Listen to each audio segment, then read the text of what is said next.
We are going to cover the big three ear conditions, which are hearing loss, tinnitus, and vertigo, then go into how Meniere's disease is rated, and that one can be a bit tricky. I'm going to show you a chart for hearing loss, and this can be super confusing, so I'll go ahead and break it down Barney style. Hearing loss can be rated anywhere from 0 to 100%, but I want you to understand that the overwhelming majority of hearing loss disabilities that are service-connected are at 0%. And the second most common rating for hearing loss is at 10%. Personally, I've only seen about 5 veterans, maybe less, with a 40% rating for hearing loss.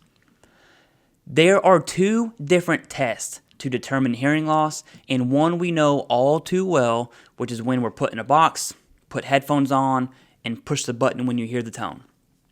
The other test is a speech-based test.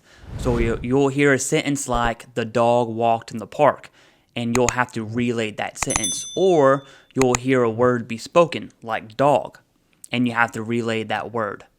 Now, tinnitus is easy peasy. You either have it or you don't, and it's only rated at 10%. Yes, changes are coming down the pipeline, and tinnitus would then be rated under hearing loss at 10%, and other disorders like vertigo, TBI, and other neuro disabilities. Hearing loss and tinnitus are presumptive conditions if diagnosed within 1 year after military service. Hearing loss and tinnitus also has a MOS chart that deems the probability of these conditions, and that can serve as the in-service event. If you have a high probability, that does not mean you are guaranteed hearing loss or tinnitus.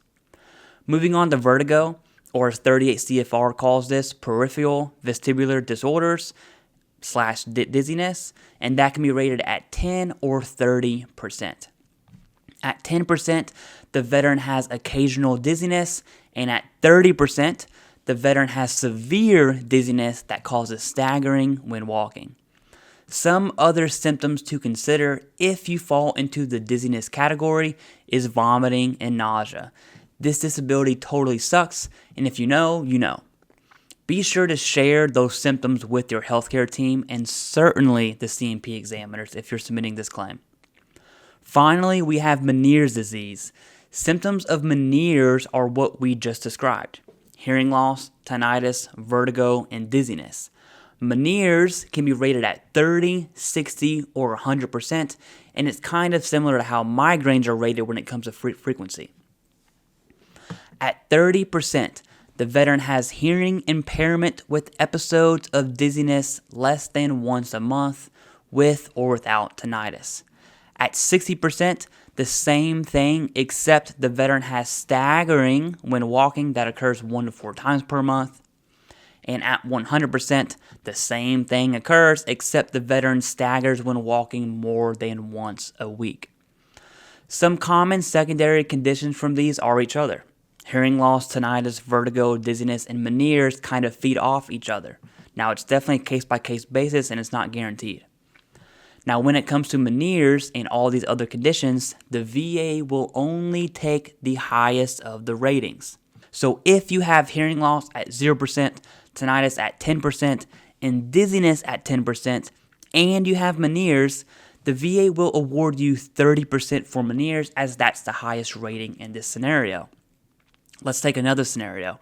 Let's say you have hearing loss at 10%, tinnitus at 10%, and dizziness at 30%, and you have Meniere's, and let's just assume your Meniere's will be rated at 30%, the VA will award you your hearing loss, tinnitus, and dizziness ratings, but not your Meniere's. If your Meniere's rating is 60% or 100, then the VA will award you the highest rating. So this works in the veteran's favor. Another common secondary is what I call a big ticket item, which is mental health. You could imagine if you have severe hearing loss, that could make you anxious and give panic attacks and all other kinds of mental health symptoms. I say mental health is a big ticket item because this can be rated at 0, 10, 30, 50, 70, or 100%. And this criteria is also changing at some point, and this change seems to be very favorable to veterans. So if you experience these symptoms, absolutely talk to your healthcare team and start building that evidence.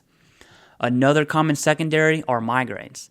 You could imagine having ringing in your ears, especially if it's more frequent. That could absolutely cause tension headaches and migraines.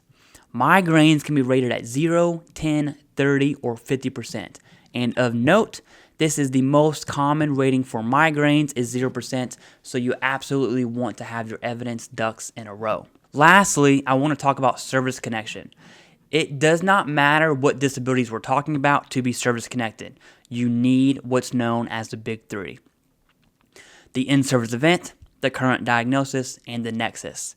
The in-service event means something happened in service to cause this condition, or this condition manifested in service.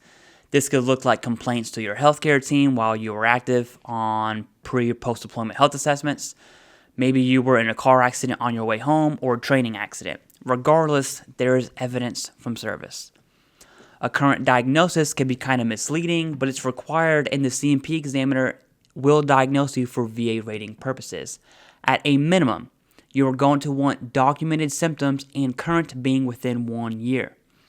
This can be private or VA healthcare, it doesn't matter. Side note, if you use private, you're going to want to make sure the VA has those records with your claim.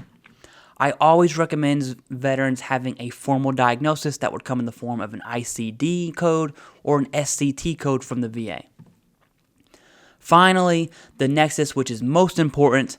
A C&P examiner will give a nexus linking your current diagnosis and your in-service events to your active military service. That comes in the form of at least as likely, more than likely, and technically there is a due to, which is 100%. All of those are good. On the other end of the stick, there is less than likely and not due to, and these are bad. The nexus can also be presumptive in nature for disabilities like sinusitis and asthma covered under the PACT Act, and there are many, many more. For secondary conditions, the nexus would link the service-connected disability to the current diagnosis.